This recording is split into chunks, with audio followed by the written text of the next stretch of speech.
नमस्कार। चंडीगढ़ से आपका स्वागत है। मैं हूं शैली तनेजा। आइए सबसे पहले नजर डालते हैं कुछ अहम खबरों पर। 5 रफाल लड़ाकू विमानों की पहली खेप पहुंची भारत। प्रधानमंत्री आज शाम बैंकों और गैर बैंकिंग वित्तीय कंपनियों के प्रतिनिधियों के साथ भविष्य की आर्थिक रूपरेखा और योजना पर करेंगे विचार विमर्श।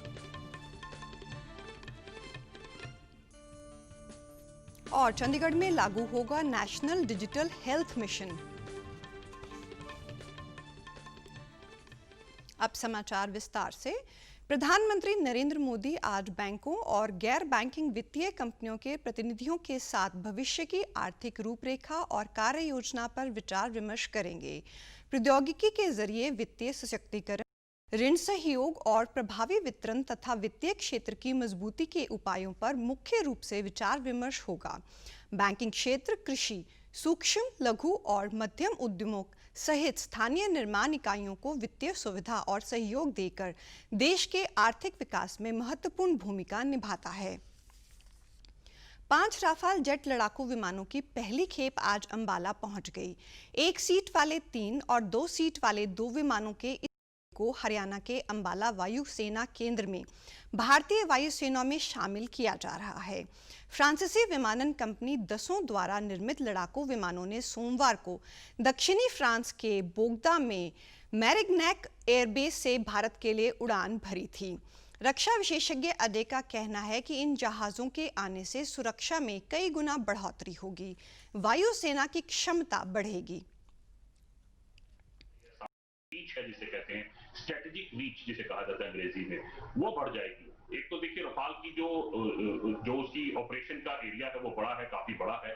और रफाल जहां पर अंबाला में बेस्ड है, जो थोड़ा ज्योग्राफी देखेंगे तो अंबाला से चीन और पाकिस्तान बराबर बराबर दूरी पर है।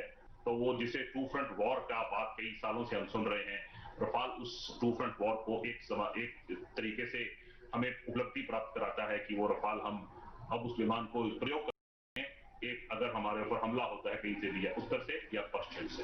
रफाल के आने में एक और बड़ी बात यह है कि ये सिर्फ इसको मैं एक पहला कदम मान रहा हूं। और रफाल के आने से ये होगा कि अब नए विमान आ रहे हैं, तेजस आ रहा है, वायुसेना की शक्ति और बढ़ेगी और ये कभी पूरी हो जाएगी मेरे हिसाब से।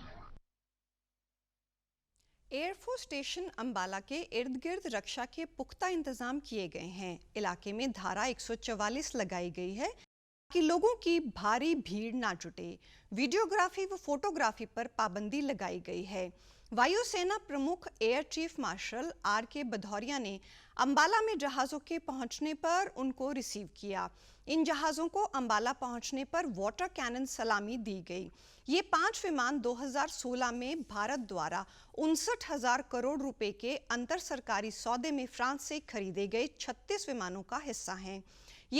बीच में ईंधन भरने के लिए केवल एक स्थान पर संयुक्त अरब अमीरात स्थित फ्रांसीसी वायु केंद्र पर रुकते हुए फ्रांस से भारत की लगभग 7,000 किलोमीटर की दूरी तय कर रहे हैं।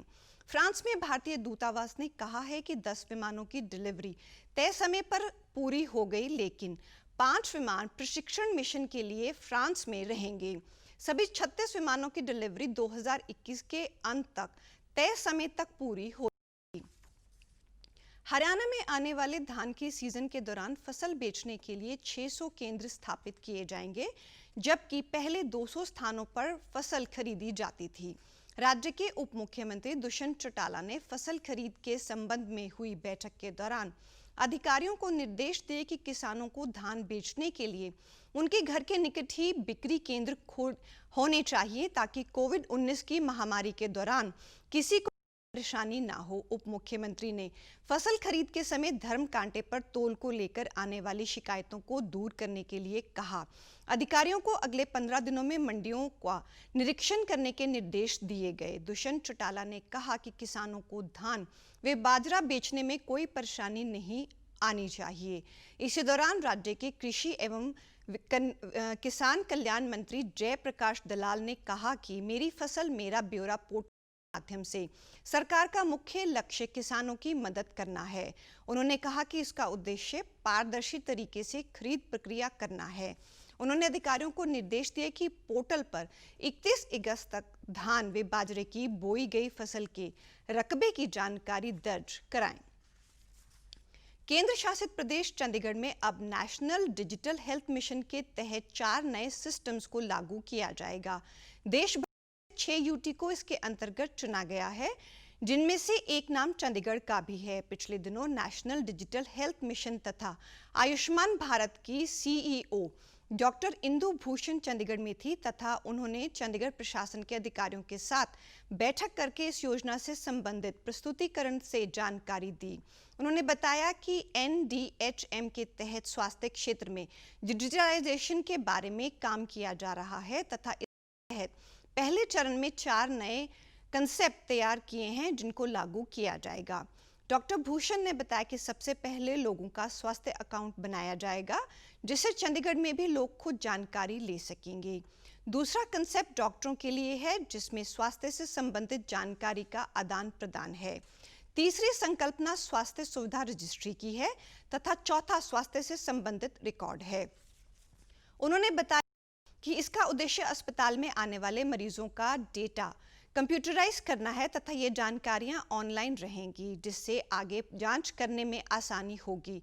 इससे मरीज तथा हेल्थ केयर व अस्पताल को लाभ होगा। चंडीगढ़ में अब कोरोना की जांच का नमूना देने के बाद रिपोर्ट आने तक अस्पतालों में भर्ती होने की जरूरत नहीं होगी। जिन संदिग्ध मरीजों के घरों में खुद को अलग कमरे में आइसोलेट करने की सुविधा होगी, उन्हें सैंपल लेने के बाद दिया जाएगा।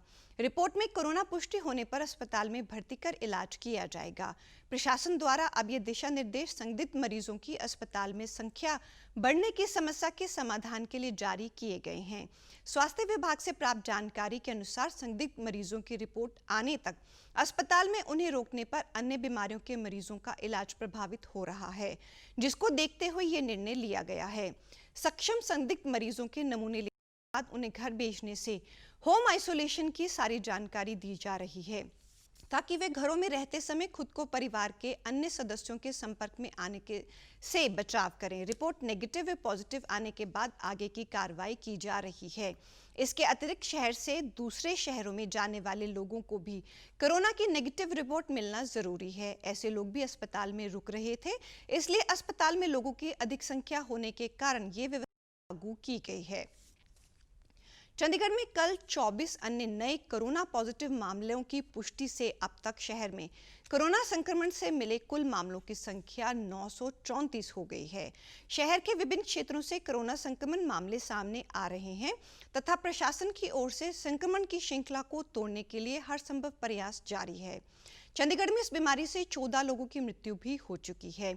इस समय 321 संक्रमितों का इलाज विभिन्न अस्पतालों में चल रहा है। शहर में 599 लोग कोरोना वायरस की बीमारी से ठीक हो चुके हैं। प्रशासन द्वारा कोरोना महामारी से बचाव के लिए जारी हिदायतों का पालन करने की लोगों से लगातार अपील की जा रही है। साथ ही जारी नियमों का पालन न करने वालों के खिलाफ कड़ी कार्रवाई जारी है। कोरोना महामारी के कारण जिम, सिनेमा हॉल अभी बंद हैं। शहर के लोग स्वास्थ्य के प्रति काफी जागरूक हैं। चलते प्रातः शाम के समय सुखना झील पर लोगों की तादाद काफी बढ़ने लगी है। पुलिस द्वारा सुखना झील पर चेकिंग की जा रही है, पर फिर भी लोगों की अधिक संख्या को कम करने के लिए प्रशासन विचार कर रहा है, क्योंकि अधिक संख्या में लोगों के क्षेत्र में इकट्ठे होने से संक्रमण हो सकता है। पुलिस को प्रातः तथा शाम के समय सुखना झील क्षेत्र में साइकिल सवारों की साइकिलों का भी ध्यान रखना पड़ रहा है, क्योंकि इन दिनों बड़ी संख्या में के लोग साइकिलिंग करने लगे हैं। इसलिए प्रशासन लेक पर आने वाले लोगों के लिए टिकट या टोकन द्वारा दाखिला शुरू करने पर विचार कर रहा है, जिससे लोगों की संख्या में कमी अवश्य आएगी। और अब पेश हैं खबरें फटाफट। देश में कोविड-19 बीमारी से संक्रमित रोगियों में से लगभग 10 लाख मरीज हुए ठीक। रिकवरी रेट पहुंचा 64% से ऊपर। मृत्यु दर कम होकर हुई 2.23%। आज अंतर्राष्ट्रीय बाघ दिवस। पंजाब पुलिस के कोविड-19 की बीमारी को मात देकर ठीक हुए 40 कर्मचारी करेंगे अपने खून का प्लाज्मा दान। पंजाब सरकार द्वारा निजी स्कूलों के विद्यार्थियों को केवल प्रमाणित संस्थाओं द्वारा प्रकाशित पुस्तकें ही लगाए जाने के निर्देश। और आप हमारे समाचार YouTube channel DD news Chandigarh, Facebook DD news Chandigarh और Twitter handle DD news CHT पर भी देख सकते हैं। इसी के साथ चंडीगढ़ से समाचारों का सिलसिला समाप्त हुआ है। नमस्कार।